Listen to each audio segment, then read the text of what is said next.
You could have a website that generates 50,000 monthly visits every single month and still make nothing on the back of it. I was chatting with someone the other day who had a website that was generating a ton of traffic, but the traffic was worthless. Let me talk you through how and why this happens and how you can ensure you don't fall into the same trap that so many businesses do, where they're generating traffic and they're wondering, why isn't SEO working? It's because you're optimizing for the wrong thing. It's not just traffic. Let me show you why. So every day, millions of people are going to Google and they're typing in keywords. When they're typing in these keywords, they typically have a certain level of intent. It could be trying to discover something, it could be trying to actually buy something, or it might even be that they're just trying to learn about a certain concept. Now, in the wonderful world of SaaS and tech, a lot of companies come up with these wild names. Let's say that we have a company that's called Hair. I know, it seems basic, it seems weird, but tech companies tend to have these weird names. Let's pretend that we have a website called hair.com that is actually a CRM. Right? That's what we're going with here. Follow me.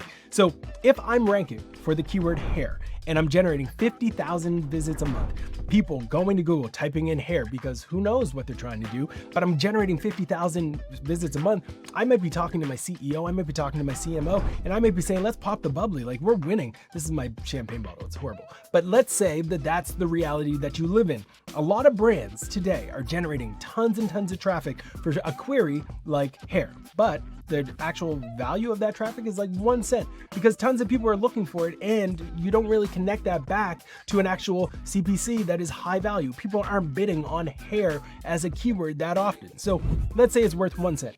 What is your total value of that 50,000 visits per month? It's only $500. It's only worth $500. And to be honest, most of the people visiting your site who have typed in hair aren't looking for your CRM. However, if you are generating 5,000 visits a month, less volume, but you're ranking for the phrase CRM, which might actually have a total CPC value of $50, you multiply 50 by 5, and you are looking at a multiple of more zeros at the end of what that is worth. I don't know what it is, but it's a lot, right? This is the mistake that I see brands make every single day. And it sucks because I see executives going into these boardrooms praising themselves for getting so much traffic. But the traffic doesn't matter. The traffic is irrelevant and the traffic will never lead to a conversion. So folks, hear me out and hear me well. What you really need to care about is the value of the traffic that you are generating. Volume doesn't matter. Value does.